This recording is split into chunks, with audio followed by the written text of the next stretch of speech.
मोहतरम नाजरीन, अस्सलामु अलैकुम रहमतुल्लाहि व बरकातहू। सिरातुन नबी सल्लल्लाहु ताला अलैहि वसल्लम पार्ट 4। अबरहा का अंजाम। अबरहा के हाथी को उठाने की मुसलसल कोशिश जारी थी कि अचानक समुंदर की तरफ से उनकी तरफ अल्लाह ताला ने अबाबीलों को भेज दिया। वो टुड्डियों की झुंड की तरह आईं। दूसरी तरफ अब्दुल मुत्तलिब मक्का में दाखिल हुए, हरम में पहुँचे और काबा के दरवाज़ा की जंजीर पकड़कर अबरहा और उसके लश्कर के खिलाफ फतेह की दुआ मांगी। उनकी दुआ के अल्फाज ये थे: ऐ अल्लाह, ये बंदा अपने काफ़िले और अपनी जमात की हिफाजत कर रहा है, तू अपने घर यानी बैतुल्लाह की हिफाजत फरमा। अबरहा का लश्कर फतह न हासिल कर सके। उनकी ताकत तेरी ताकत के आगे कुछ भी नहीं। आज सलेब कामयाब न हो। सलेब का लफ्ज़ इसलिए बोला कि अबरहा ईसाई था और सलेब को ईसाई अपने निशान के तौर पर साथ लेकर चलते हैं। अब उन्होंने अपनी कौम को साथ लिया और हिरा पहाड़ पर चढ़ गए, क्योंकि उनका ख्याल था वो अबरहा का मुकाबला नहीं कर सकेंगे। और फिर अल्लाह ताला ने परिंदों को झुंड के झुंड भेज दिए। ये परिंदे चिड़िए से कदरे बड़े थे। उनमें से हर परिंदे की चोंच में पत्थर के 3-3 टुकड़े थे। ये पत्थर परिंदों ने अबरहा के लश्कर पर गिराने शुरू किए। यूं ही ये पत्थर उन पर गिरे, उनके टुकड़े टुकड़े हो गए, बिल्कुल उसी तरह जैसे आज किसी जगह ऊपर से बम गिराया जाए तो जिस्मों के टुकड़े उड़ जाते हैं। अबरहा का हाथी महमूद अलबत्ता उन कंकड़ियों से महफूज रहा। बाकी सब हाथी तहस नहस हो गए। ये हाथी 13 अदद थे, सब के सब खाए हुए नहूसत के मानिंद हो गए, जैसा कि सूरतुल फैल में आता है। अबरहा और उसके कुछ साथी तबाही का ये मंजर देखकर बुरी तरह भागे, लेकिन परिंदों ने उनको भी न छोड़ा। अबरहा के बारे में तबक़ात में लिखा है कि उसके जिस्म का एक एक औजू अलग होकर गिरता चला गया, यानी वो भाग रहा था और उसके जिस्म का एक एक हिस्सा अलग होकर गिर रहा था। दूसरी तरफ अब्दुल मुत्तलिब इस इंतज़ार में थे कि कब हमला होता है, लेकिन हमला आवर जब मक्का में दाखिल न हुए तो वो हालात मालूम करने के लिए नीचे उतरे, मक्का से बाहर निकले। तब उन्होंने देखा सारा लश्कर तबाह हो चुका है। खूब माल गनीमत उनके साथ लगा, बेशुमार सामान हाथ आया। माल में सोना चांदी भी बेतहाशा था। लश्कर में से कुछ लोग ऐसे भी थे जो वापस नहीं भागे थे, ये मक्का में रह गए थे।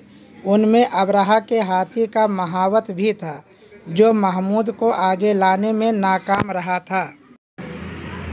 हमारे नबी हजरत मोहम्मद सल्लल्लाहु ताला अलैहि वसल्लम इस वाक़या के चंद दिन बाद पैदा हुए।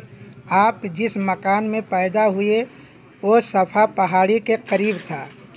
हजरत काब अहबार रज़ी अल्लाह ताला अन्हो रवायत करते हैं कि मैंने तौरात में पढ़ा था कि रसूल अल्लाह सल्लल्लाहु ताला अलैहि वसल्लम की पैदाइश मक्का में होगी। ये काब पहले यहूदी थे, इसलिए तौरात पढ़ा करते थे।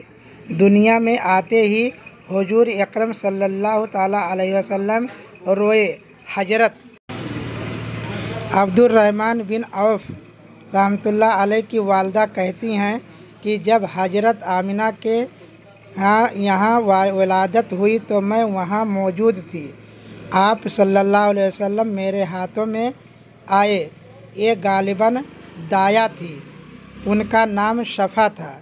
फरमाती हैं जब आप मेरे हाथों में आए तो रोए।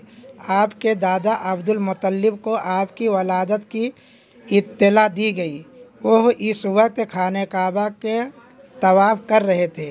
इत्तला मिलने पर घर आए, बच्चे को गोद में लिया उस वक्त आपकी वालदा ने उनसे कहा, ये बच्चा अजीब है, सजदे की हालत में पैदा हुआ है।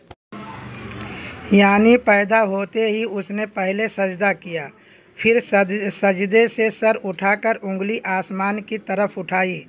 अब्दुल मुत्तलिब ने आपको देखा, उसके बाद आपको काबा में ले आए, आपको गोद में लिए रहे और तवाफ़ करते रहे, फिर वापस लाकर हज़रत आमिना को दिया। आपको अरब के दस्तूर के मुताबिक एक बर्तन से ढांपा गया, लेकिन वो बर्तन टूटकर आपके ऊपर से हट गया। उस वक्त आप अपना अंगूठा चूसते नजर आए। इस मौका पर शैतान बड़ी बुरी तरह चीखा। तफसीर इब्न मुखलिद में है कि शैतान सिर्फ 4 मरतबा चीखा। पहली बार उस वक्त जब अल्लाह ताला ने उसे मालून ठहराया, दूसरी बार उस वक्त जब उसे ज़मीन पर उतारा गया, तीसरी बार उस वक्त चीखा जब हज़रत सल्लल्लाहु अलैहि वसल्लम की पैदाइश हुई, और चौथी मरतबा इस वक्त जब नबी करीम सल्लल्लाहु अलैहि वसल्लम पर सूरह फातिहा नाजिल हुई। उस मौका पर हज़रत हसन बिन साबित कहते हैं, मैं 8 साल का था, जो कुछ देखता और सुनता था उसको समझता था। एक सुबह मैंने यसरब यानी मदीना मुनव्वरा में एक यहूदी को देखा। वो एक ऊंचे टीले पर चढ़कर चला रहा था। लोग उस यहूदी के गिर्द जमा हो गए और बोले, क्या बात है, क्यों चीख रहे हो? यहूदी ने जवाब दिया, अहमद का सितारा तुलू हो गया है और वह आज रात पैदा हो गए हैं। हज़रत हसन बिन साबित रज़ियल्लाहु ताला अन्हो बाद में 60 साल की उम्र में मुसलमान हुए थे।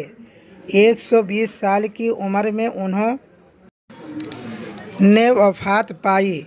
गोया ईमान की हालत में 60 साल जिंदा रहे।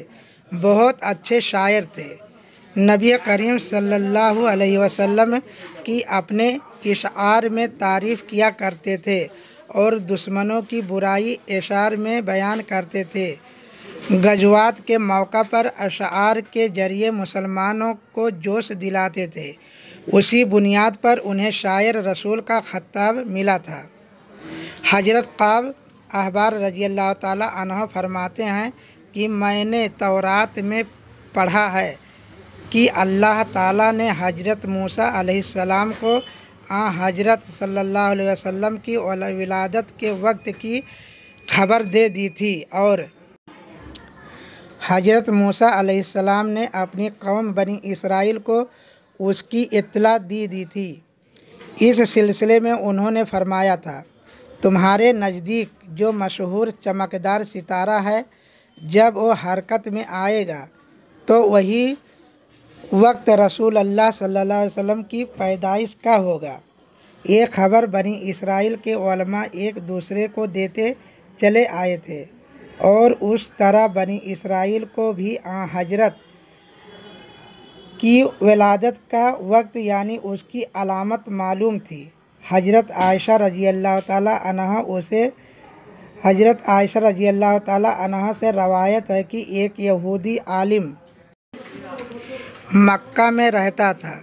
जब वो रात आई जिसमें हज़रत सल्लल्लाहु अलैहि वसल्लम पैदा हुए, तो वो कुरैश के एक मजलिस में बैठा था।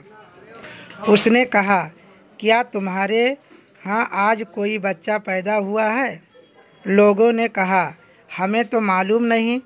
उस पर उस यहूदी ने कहा, मैं जो कुछ कहता हूँ उसे अच्छी तरह सुन लो। आज उस उम्मत का आखिरी नबी पैदा हो गया है और कुरैश के लोगों को तुम में से है, यानी वो कुरैशी है। उसके कंधे के पास एक अलामत है, यानी मोहर नबूवत। उसमें बहुत ज़्यादा बाल हैं, यानी घने बाल हैं, और ये नबूवत का निशान है, नबूवत के दलील है। उस बच्चे की एक अलामत यह है कि वह 2 रात तक दूध नहीं पिएगा। उन बातों का जिक्र उसकी नबूवत की अलामात के तौर पर पुरानी कुतुब में मौजूद है। अल्लामा इब्न हजर ने लिखा है कि ये बात दुरुस्त है, आपने दूध नहीं पिया था, आपने 2 दिन तक दूध नहीं पिया था। यहूदी आलिम ने जब ये बातें बताईं तो लोग वहाँ से उठ गए। उन्हें यहूदी की बातें सुनकर बहुत हैरत हुई थी। जब वह लोग अपने घरों में पहुँचे तो उनमें से हर एक ने उसकी बातें अपने घर के अफराद को बताईं। औरतों को चूँकि हजरत आमिना के यहाँ बेटा पैदा होने की खबर हो चुकी थी, इसलिए उन्होंने अपने मर्दों को बताया, जरा चल कर मुझे बच्चा दिखाओ। लोग उसे साथ लिए हजरत आमिना के घर के बाहर आए, उनसे बच्चा दिखाने की दरख्वास्त की। आपने बच्चे को कपड़े से निकालकर उन्हें दे दिया। लोगों ने आपके कंधे पर से कपड़ा हटा दिया। यहूदी की नज़र जो ही मोहर नबूवत पर पड़ी, वो फौरन बेहोश होकर गिर पड़ा। उसे होश आया तो लोगों ने उससे पूछा, तुम्हें क्या हो गया था? जवाब में उसने कहा, मैं उस गम से बेहोश हुआ था कि मेरी कौम में से नबूवत ख़त्म हो गई। और ऐ कुरैशियों, अल्लाह की कसम, ये बच्चा तुम पर ज़बरदस्त गलबा हासिल करेगा और उसकी शोहरत मशरिक़ से मगरिब तक फैल जाएगी। सिरातुन नबी सल्लल्लाहु अलैहि वसल्लम का 5वां भाग अगले वीडियो में मिलेगा। हमारे वीडियो को लाइक, सब्सक्राइब, शेयर करें। अस्सलामु अलैकुम व रहमतुल्लाहि व बरकातहू।